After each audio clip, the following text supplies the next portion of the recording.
Hello and welcome to Perspectives with Lisette and Martina. I am one of your co-hosts. I'm Martina and this is Lisette. Yes. And again, welcome to our podcast, whether you're watching or listening or you want to support us on both platforms. We welcome that too. So we are here today with a lovely guest of ours. Her name is Ellen. And I believe I got your pronouns right. I believe it is her. Okay, perfect. And so we are doing a series on nonprofit and nonprofit leaders. What does it mean to be a leader in nonprofit? And both myself and Lisette, we have talked about nonprofits in other videos, and both of us have worked in nonprofit. She's still working in the nonprofit industry. And so we are very passionate about nonprofits. And so we wanted to have experts in the field, leaders in the field, primarily women, but we will have a male guest as well, to just talk. We're just going to get into the world of nonprofit. It might get a little nitty gritty, but that's what we do on here. We keep it very real. And so before we kick it off with our very special guest, I'll turn it over to Lisette. She add anything you like? Yeah, no, I think you kind of hit it there, like really wanting to get into the nonprofit world, what it means, have a real conversation around the power that nonprofits have, the power they don't have, what their role is in sort of our society and sort of our systems and institutions and things like that. So I'm really excited to have this conversation with Ellen. She's a leader at a local nonprofit, so I'll let her kind of share more about herself, but I've had the pleasure to know her for a few years and kind of just hear her in some spaces. So I know it's gonna be a great conversation. So all that are listening or watching are definitely in for a treat on this conversation. But Ellen, I'll kind of just kick it over to you to just share a little bit about who you are. You can tell us as much as you like about, are you local to Chicago? Are you not? And things like that, and really just kind of get into your journey of how you kind of ended up in the nonprofit world, and then we'll dig in. Yeah. Happy to. So grateful to be joining you. Thanks for inviting me into the conversation. I am a lifelong Chicagoan, so I have someone else in my world who calls us Legacy Chicago, and I'm starting to feel like I can put on that mantle. Fourth generation resident. My great grandparents were Italian immigrants. And located when they came to the U.S., came to Chicago. I grew up on the Northwest Side. I actually grew up just a few blocks away from where my mom grew up, in the house that my grandfather bought when he got back from World War II. He was a CTA bus driver, drove the Home and Route South. So my Chicago credentials feel deep and wide, but definitely this is the city I call home. Grew up again on the Northwest Side in the Logan Square Humboldt Park area. And I've only worked in nonprofit. I actually came to that realization recently that I think I've only had one job outside of the nonprofit sector, and that was in high school. I worked as a filing clerk in an anesthesiologist's office in the summers. I was really bad at it. I apparently don't know the alphabet because I couldn't alphabetize things to save my life. But after that, like almost all of my actual professional work has been in the nonprofit sector. So I have, most of my career, my first job was at a homeless service agency when I got back from undergrad in 2004. So I'm coming up on almost 20 years in the sector, all here in Chicago, in a number of different sort of areas of work in the city. And yeah, I'm excited to talk about it. And I realized that I have a light that's strobing out. So can you give me 1 second to turn off? You're good. Turn off my light. So sorry. A club or something. It kind of looks like I'm at a club, right? I noticed it, but I was like, maybe it's just me. I mean, I recently got glasses. So. It's not just you. So I'll be right back. 1 second. All right. Martina and I will just have a conversation. we'll just continue the conversation. But I'll say this while she's going to do that. 20 years, that's amazing. I did not know that about Ellen. I can imagine what she's seen. Yeah, that's. Oh yeah, no, 20 years, almost 20 years. So it's been a while. Okay, well, so what initially made you want to get into the world nonprofit? Like, did you stumble upon it? Like, or did you intentionally go about it and pursue that route, or you just a little bit about that? Yeah, so it's interesting. I both of my parents, I would say, are in public service. My dad is a pastor, and my mom is just retired from being a long time, 30 plus year Chicago Public Schools teacher and then principal. And so I understood that your profession could be aligned to your purpose. And as I started to look for what that looked like for me, I became aware, right, that there's this whole sector of people doing purpose-driven work, doing mission-driven work. And so, to me, I think the thing that I grew up with was the idea that your work could be an expression of your commitment of your personal mission and the way that you want to live your mission in public. And then realized, as I got older and started to do some career exploration, that there was this whole sector, the third sector, right, that is dedicated to this idea of advancing social change. And like, we can talk about how that's not like all the sector, but that, that there are folks that are doing that work and are doing it as their job. And, that was really appealing to me. The idea that it didn't have to be this thing outside of my work, that my work could be aligned to my purpose. And over the years, I've learned that there's both great power and great risk in that personally, right? That there's, I feel like my life, I have the privilege of my life being very aligned to my values and the way that I want to spend my time and energy. I have the privilege of working in a sector in which I can do that. And I also know that there's like some blending and some boundary violations and some ways of working that don't serve me when I make my work my purpose and my whole life revolves around my job in a extractive capitalistic system. So, there's like upsides and downsides to that realization. But yeah, I started working my first job was working as sort of a program associate in a, actually, even before that, I was a residential aide. I started as a residential aide in a homeless service program, working with pregnant and parenting young people who were experiencing homelessness. Did some residential aid work, did some work as a program assistant. Eventually, from there, I did that work actually for a few years while I was in grad school. And then I became a community organizer, and I worked in a nonprofit that was working to build power in Black and Brown communities, particularly here in Chicago around criminal justice reform, criminal legal system reform, and public housing preservation. And then went to work for an economic justice and economic opportunity organization before I ended up at the organization I'm with now, and we do work in civic engagement primarily. So I've really actually only worked in like two parts of the the nonprofit sector. I've worked in like civic engagement, social change and organizing, and homelessness and housing. But those are the sort of parts of our sector that I think have shaped my consciousness most, and certainly my trajectory. Go for it, Lisa. No, when you were talking about, your profession aligning with your, personal purpose, but also how easily sometimes the nonprofit sector can sort of take advantage of that. Like, what has been your experience with that? Because it is sometimes takes a toll on people because you're like, I'm doing this for the mission. It's important work, and you give your all to whatever you're doing, but you're not getting anything back from the institution or organization you work. So I'd love to just dig into that part of nonprofit and how it is taxing.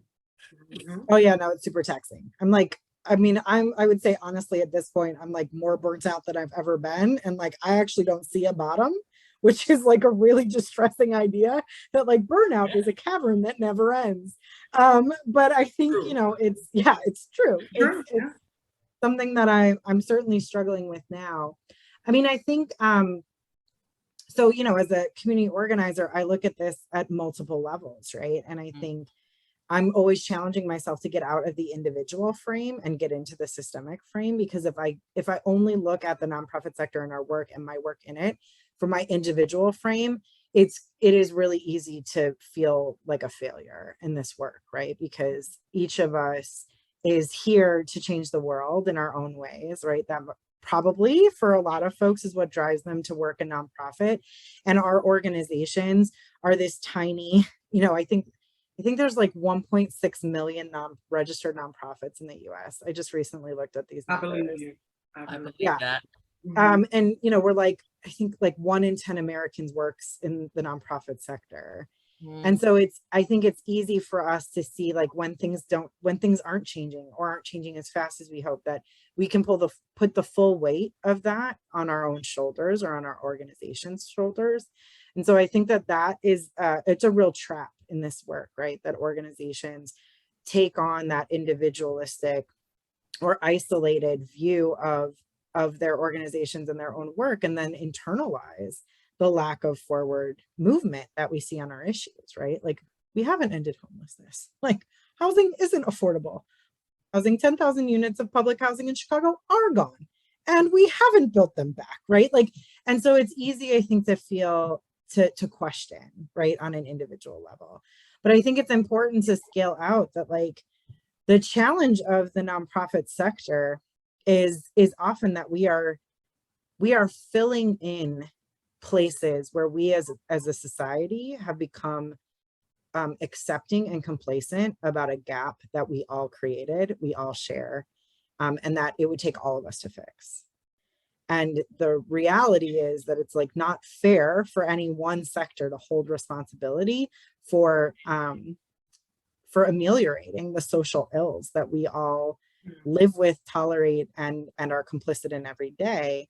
And it's not particularly fair to suggest that that work can be done through charity, right? That like that we're gonna fix all these structural injustice through charitable work, right? And so I think that it's been a lie that we've been told for a long time, that like the faith sector, or the nonprofit sector, or the voluntary sector, if just given enough resources, could solve the problems. And all we've done is outsource our social problems to the nonprofit sector, and then fail to compensate the sector appropriately, and then ask them to move mountains and make miracles with very little resource. So to me, it's like, yeah, when I say it that way, well, like, no shit, I feel like I can't get anything done, or like that things aren't moving forward. Because when you put it like that, we're in like a system that has relegated the social problems to us, that fails to resource us appropriately, and then blames us when the problems continue. It's like, yeah, no, that would make me feel sad too. Like, every day, that's a challenge that we face as a sector. And so I think, it's about our fundamental assumptions about why these problems exist and how they will be solved. And the nonprofit sector is not the silver bullet, but I think we often are treated as such. And frankly, we're lauded as such. And everybody always says like, oh, you're a nonprofit. That's so amazing. Like, they'll treat you like your Mother Teresa, right? Until you ask to be compensated fairly. Amen. Yep. For the fact that you're carrying the entire solution for the social ills of our country on your shoulders as a sector. It's like, no, I mean, we should be paid well. Teachers should be paid well, right? The people who are at the center of the work to actually solve the challenges should be paid best, but we're paid the least. And, and more than that, as a leader of an organization, we raise our budgets from zero every year. Like, what business does that? Yeah. Like, it makes us a miracle worker that we manage to keep our doors open at all. And so, I think there's like a lauding and an unappreciation that happens at the same time. And I don't think that nonprofits are the only people who experience this. I think teachers are another group of people that experience this all the time, where they're lauded as these and healthcare workers in the pandemic. We did the same thing. Yeah.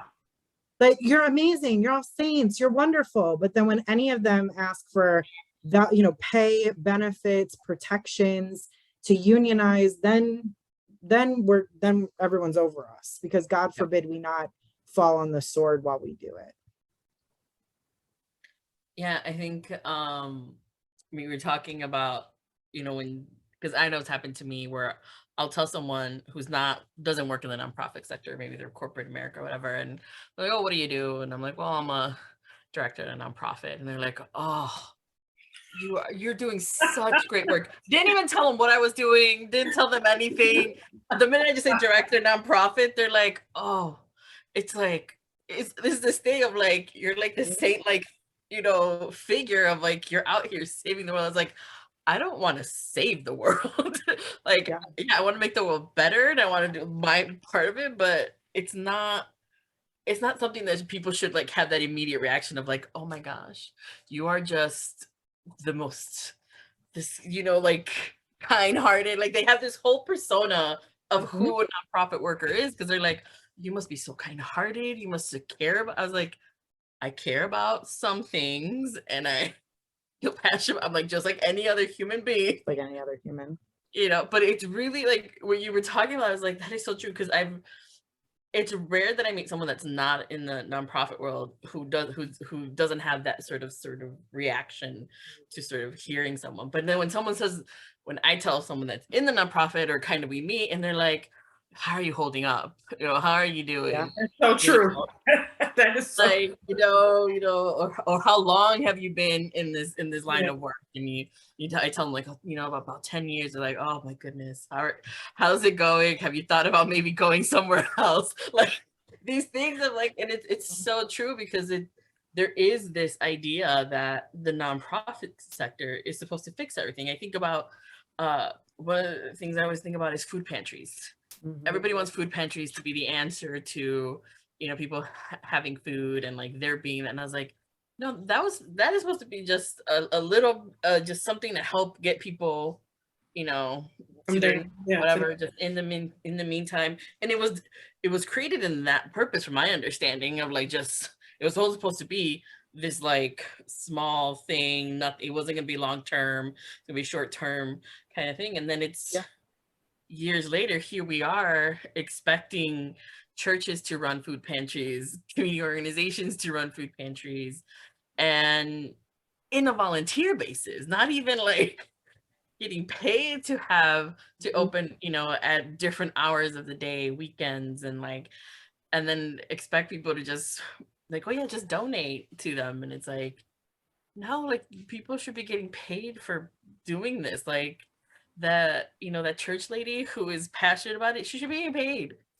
because they're there, you know, every Wednesday preparing, and even before then, they're out here preparing, getting the things being delivered. So yeah, I think there is this weird sort of like yeah, you're like this great saint-like individual who just, you should be doing this work because you care, and you shouldn't be asking for more money, you shouldn't be asking for better benefits, you shouldn't be asking for these things, because you're doing it for a greater purpose, kind of deal. And I was like, yeah, this isn't like Harry Potter, okay? I'm not out here like, you know. well, and you can't eat your like satisfaction, right? Like yeah, sure, great, I feel an immense amount of self-satisfaction, and that doesn't pay the bills.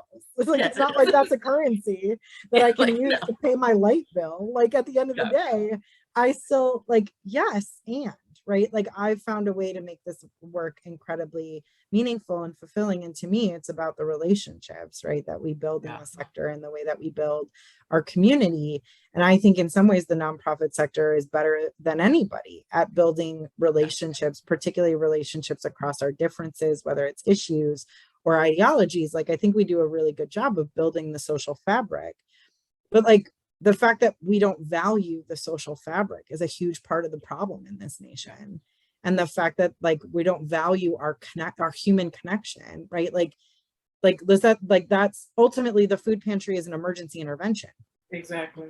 It's not a long-term intervention. Like if we really actually cared about ending hunger, we'd make sure that every community had a grocery store, and there was food sovereignty and urban agriculture, and like all of the things. Like local supply chains, right? Environmentally resilient ways of farming in the context of climate change.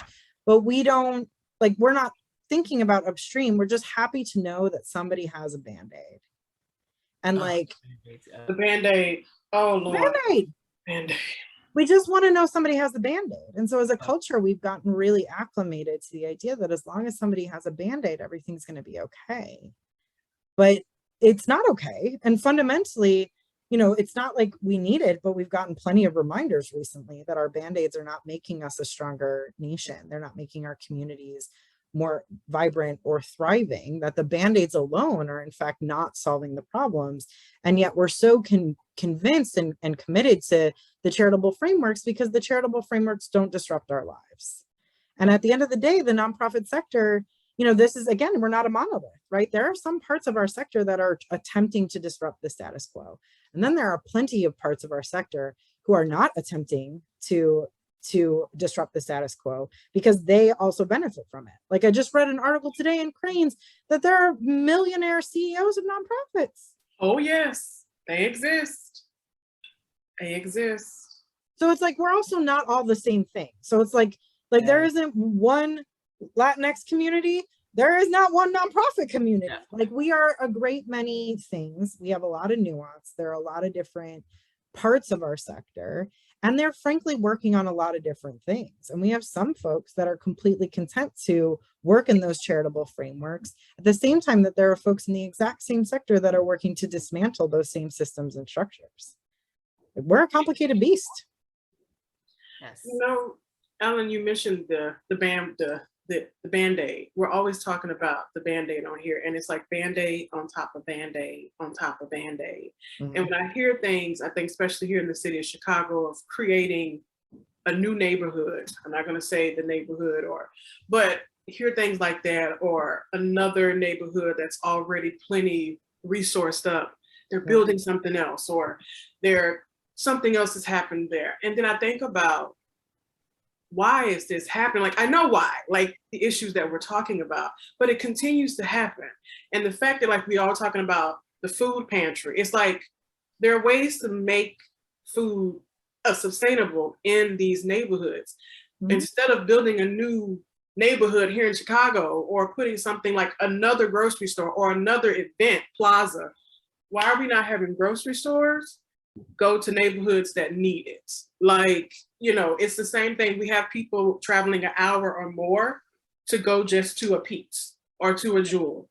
And, you know, everyone talks about, you know, all the obesity issues in this country.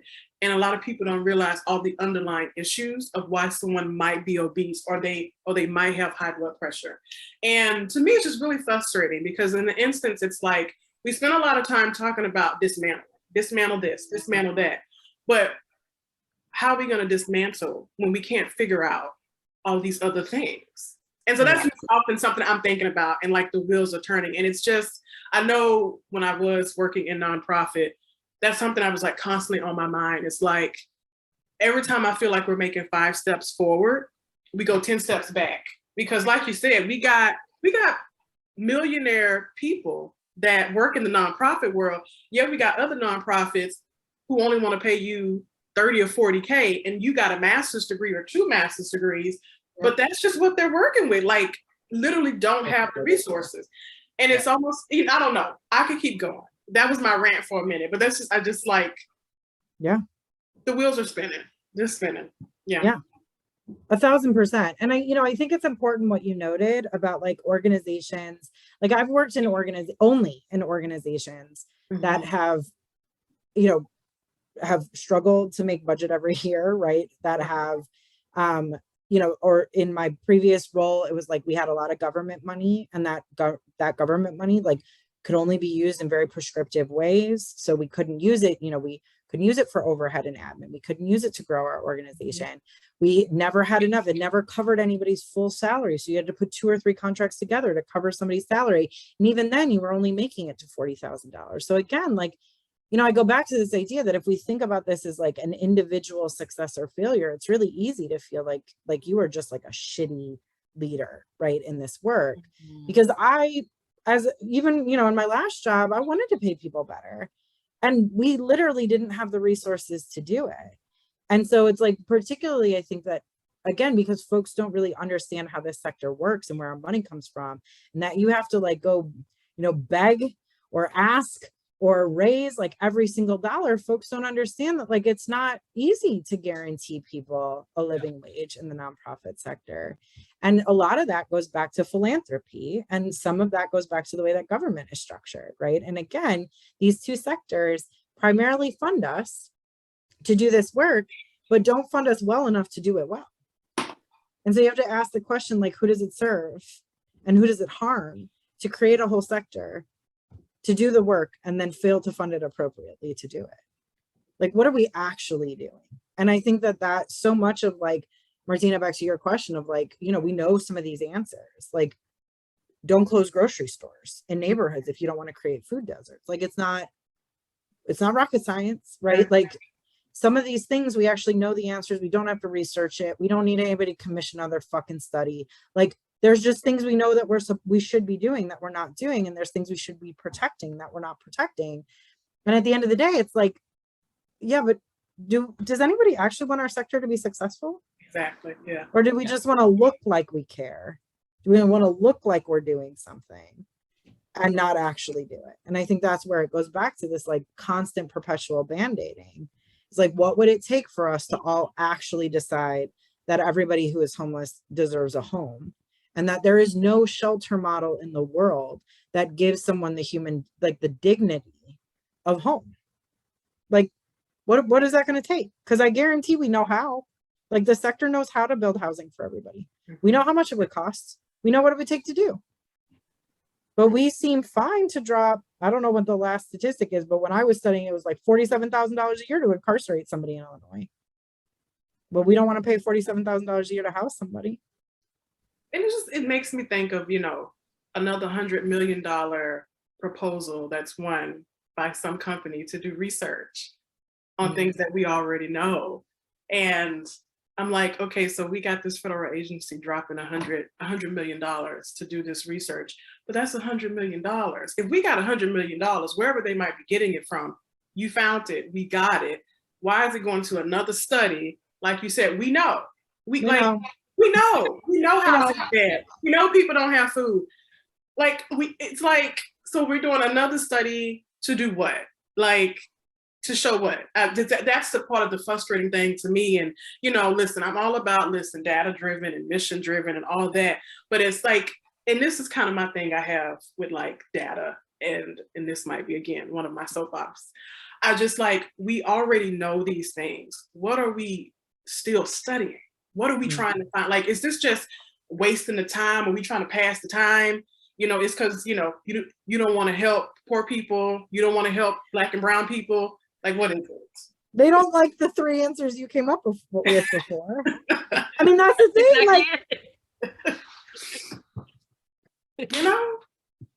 Like, because I think it's like, to me, this goes back to nonprofits should be a manifestation of the collective will, right? Like, ideally, the nonprofit sector should manifest our best intentions for how we want to step in when the government isn't, when there's a gap in what the government's doing. And right, we know that like government is not perfect. There are plenty of gaps. And where there are gaps in what corporations are doing or in the conditions that they're creating, it's like, it is a manifestation of our collective effort. And I think we've lost in some ways the reality, going back to Lisette, what you were saying about the power of our sector. Like, if 12.5 million people work in our sector, if there's 1.6 million organizations, if we're the third largest sector in the United States, we could be far more organized about how we are attempting to shift the narrative and shift the perspective. But again, that would suggest that we are organized and that we agree. Oh my gosh, one of the things I know Martina and I have talked about in the past is how divided the nonprofit sector is, and how it seems intentionally divided because you're competing for the same dollars. Yep. You are competing for those grants and those millions and the same corporations and all these things. And it's sort of like, sort of, philanthropy in corporate America just feeds off of us sort of like, ooh, they want our money. Like who's gonna really come up with the best idea? Who's gonna like do this? But in reality, if we could just come to the table and realize, that collective power that nonprofits have, the same way that community can come together, thinking about like just Chicago can come together, a divided city can come together and figure out its collective power. Like the change can really come from the community and that nonprofit sector to really bring about these changes and, and really demand what we should be getting, what resources we need, what needs to be fixed in our communities, what people should be paid, and sort of that. But it's such a weird thing because when you talk about like, oh well, we love to work together, but we have to worry about these grants that we're doing, we have to worry about these things, and it's like, I'm like, we're either it's an intentional divide that just keeps us like, oh, okay, like, oh, you be in your own little sectors in your own little spaces and you get this money and we'll divide these $2 million among these 20 organizations and they're all working similar things, but they're not working together. And it's like, So real. the math is not mathing. Math. The math is not math. Well, and I think it's interesting. There's been a lot of so I think this is partially, and I'll credit where credit is due. I think it's a lot of like Black femme organizers who are doing a lot of work to try to deconstruct some of the assumptions that we've made about how power works and how we build power and what it looks like to do that work in a way that is subversive to individualistic capitalist systems of engagement.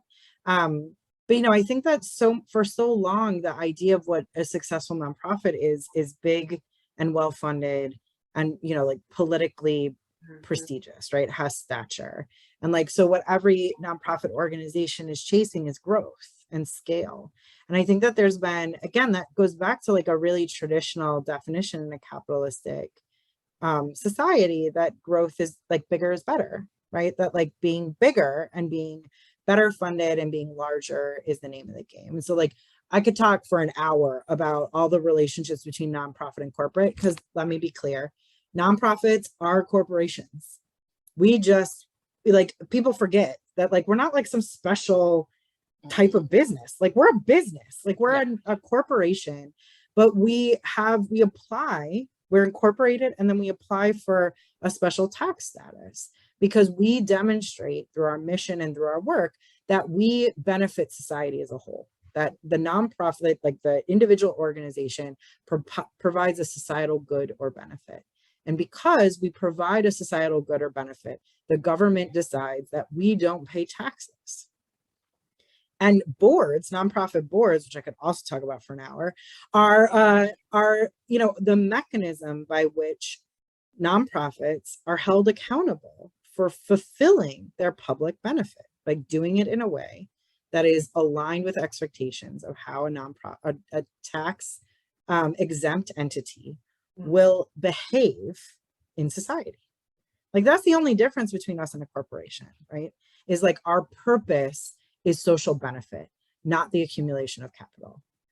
But the challenge is that and like corporations know this, like we often, nonprofits get treated like corporations, like stepchildren, like, right, we get treated like their younger sibling, right? Like we don't know what we're doing, we don't have skilled labor at the helm, like we all didn't go get MBAs, so we couldn't possibly know how to run a business, right? Like there's a lot of like stigma about people who lead nonprofits, that somehow we're not the same leaders that lead business, not like for-profit business entities that are not tax deductible. And there's like huge lie in that. Like I have a master's and a certificate, like all sorts of other stuff, and 20 years of experience. Like I could run their businesses.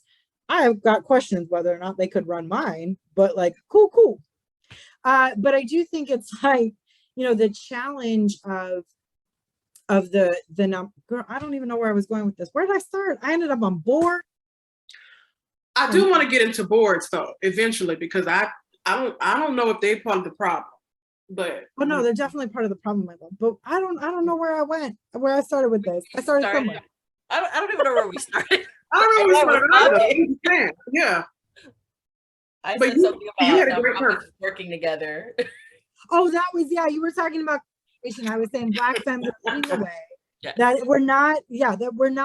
we have to reframe that power is not just about bigger is better and scale and being the larger, more like profitable or wealthy nonprofit, but that we really do have to think about each of us doing our work in a way that is interconnected in a lateral way where we are building, it's like Adrienne Marie Brown's emergent strategy, where we're like modeling our work out of those systems and structures in nature that have served the preservation of the earth so well, right? That we are the mushroom network. We're like connected laterally, that we all know what we're doing, that we're mutually reinforcing, that we communicate well, right? This idea of a lateral network versus this like hierarchical need for scale and prestige and power looking that way. And I think it is a real realignment, because nonprofits have always, I think to your point, Liz, that like we've treated each other competitively, which is rooted in a capitalistic framework, that there is scarcity, that it is either my nonprofit or your nonprofit, that we should be individualistic and isolated, and we should operate in a secrecy, because God forbid we be transparent, somebody might go after my donor. And I think as much as we can reframe in some of the beautiful tenets that we've been given by the anti-racism movement, to reframe that there are abundant resources. There are abundant ways that we can look at how we do our work and build our organizations. And fiscal growth is not the only strategy by which we could become powerful organizations. That we need to get into like both and thinking that like, yes, I can work within this charitable framework for the moment because we need our money, while we're building more transformational systems of sharing resources over here and like other ways of doing it. And I can be transparent about how our money comes in without worrying that like my nonprofit colleagues are going to like cannibalize my money, and that we're stronger when we collaborate, that we're stronger when we treat each other as smaller parts of a broader whole, instead of putting the pressure that each of us are an individual behemoth in and of themselves just waiting to happen. And again, that kind of like framework is inherently extractive, and it can't help but be dominating. But we have to get out of those definitions of success that have been so driven by the corporate sector about what it means to be a successful organization in this country. Yeah, I think about the larger nonprofits, the ones that seem to have everything together, the ones that corporate America trusts, and like, yeah, we know that they're going to use our money. Because I think a lot of the times I've heard like, well, they don't want to fund the smaller organizations because they don't know if they're going to, really use the money for what they're saying, or there's this like kind of, there's no trust in small organizations, community organizations, while they're the ones that actually need the funds, do the work.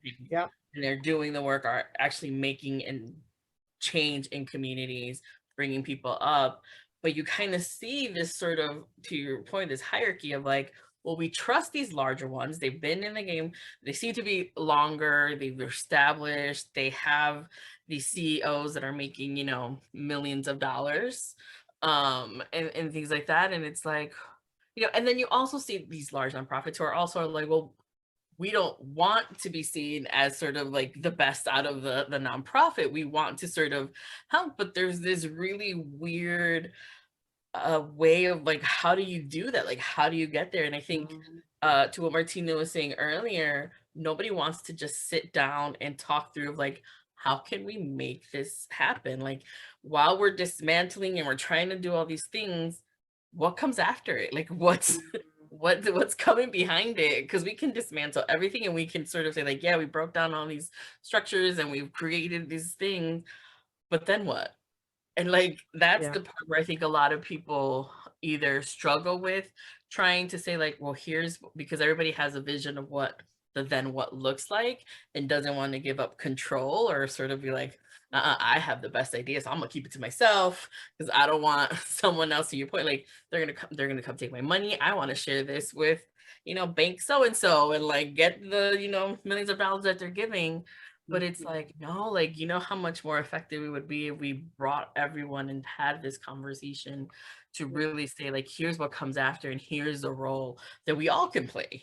We all Mhm. can do, from the smallest organization to the largest ones, and kind of do that. But you know, it really, everything we've been talking about right now just reminds me of like the hierarchy that we do have currently in nonprofits, how it just mimics, you know, the capitalistic society. You look at the patriarchy, you look at white supremacy, and how our nonprofits are sort of just a mere image of that from, you Mhm. know, and they've learned from corporate America, because to your point, we're businesses, like these are businesses, is a, you know, and you just follow the model that is out there.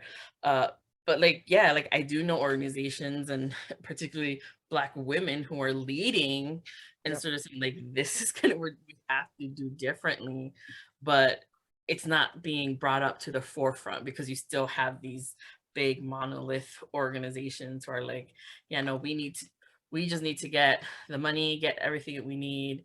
And yet you have these large nonprofits who still pay their workers who are doing the work not what they should be getting paid. And then you look at their power structure, and it's like, well, what's the difference between you saying, telling me I have to go for the mission and you have to care for the mission? But what, you should be care about the mission too. Like, you should give up some of your dollars so You that know, we all can live for the mission. that's what I'm saying. Why, to me, it feels why are the large nonprofits not working more with the smaller nonprofits and making those connections? You I know?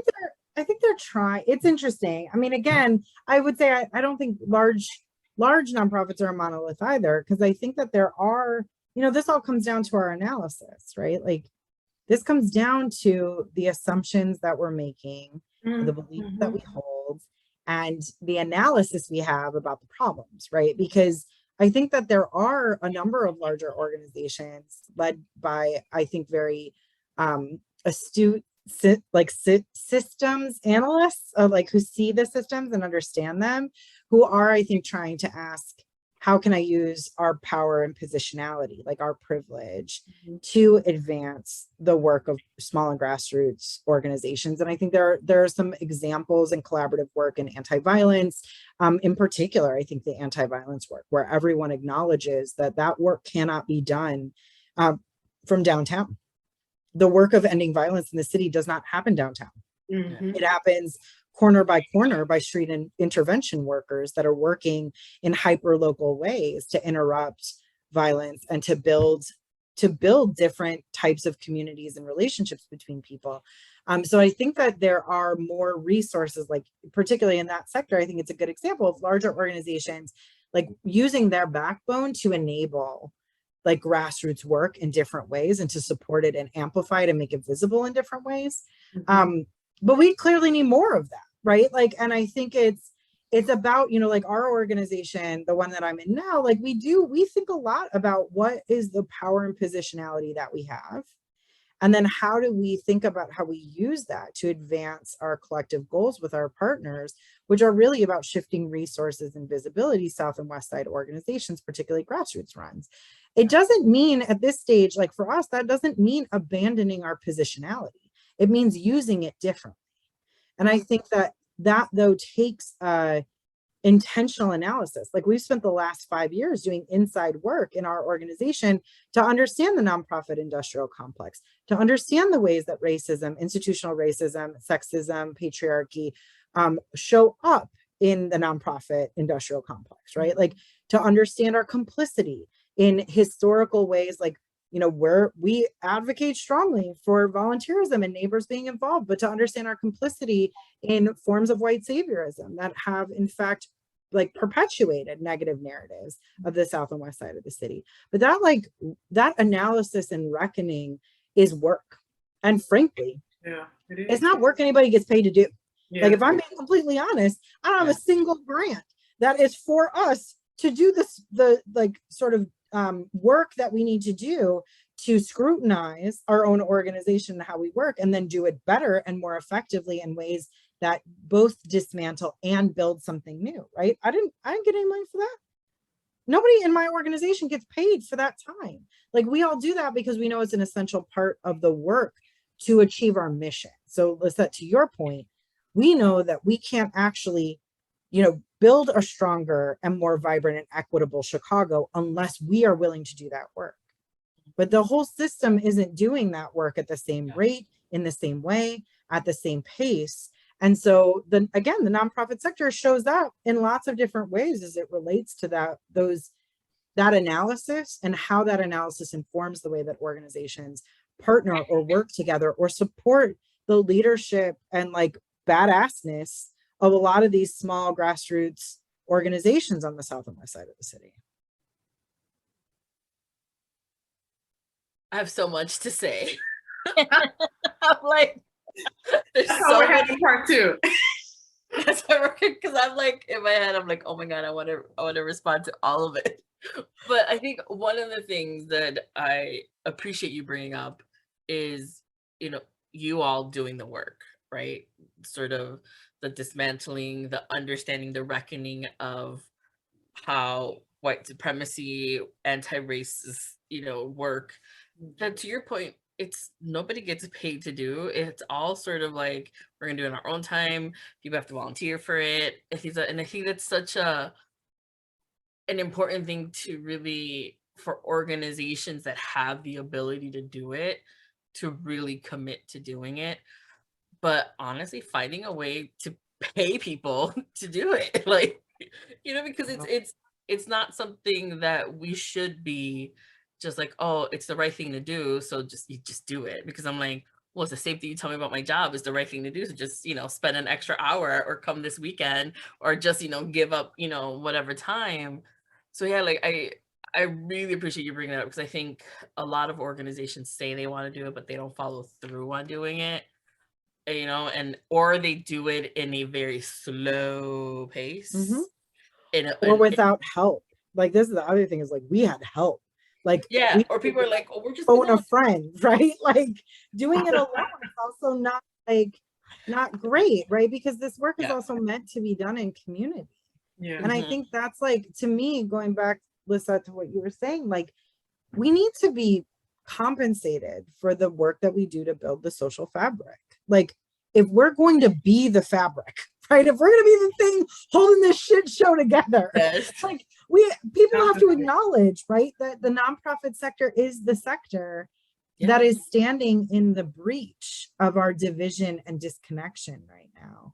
And if we want to address that, then we have to acknowledge the ways in which this work is intended to be done in community. And that means that the work doesn't move fast. Like, it means that often we have to go slowly, right? To build trust, to build relationships, to all get on the same fucking page. Like you were saying, like, I don't know, you ask 100 nonprofits in Chicago what their goals are for the city, you'd get 100 different answers. Yes. Like, even that, right? Like, aligning to goals so we can figure out, like, what is the after, right? I think there are lots of organizations actually doing the work of figuring out what's after, who are not being lifted up, right? Like, there are people in this city building worker collectives and building nonprofit collectives, actually, like folks that are doing this work in radically different ways, that are fighting for abolition, that are setting up new systems. And they're not the people getting the mic a lot of the time. And I think, even thinking about how we come together to make sure that those folks get past the mic, so that they can talk about the after, so that we don't have this narrative that all we're talking about is deconstruction or dismantling, but we don't have anything to build. Actually, I feel like our city, we have like 1,000 examples of things to build. We have some amazing work. Like, people on the Southwest side just end up in their neighborhood. Like, we have really good models of what it looks like to fight and win in our city and to build something new and beautiful. But we got to figure out a way to fund the work and build the resources for us to come together in ways that allow us to build the narratives, to dream together, to vision that new world into existence, and then to find ways to actually coordinate the action on the ground in ways that move that work forward. Oh, I think this is a good spot for us to sort of close down part one of our conversation with Yes. Ellen, because I think we could go on for a We whole could go on. I few could talk to hours. you all night. Mhm. Me and me you. But Martina, I don't know if you have any sort of final. I think really, Ellen, just thanks for being here, because I feel like for me, you've answered some of the big, broad questions. I think maybe people who are listening and watching in this might wonder about nonprofit.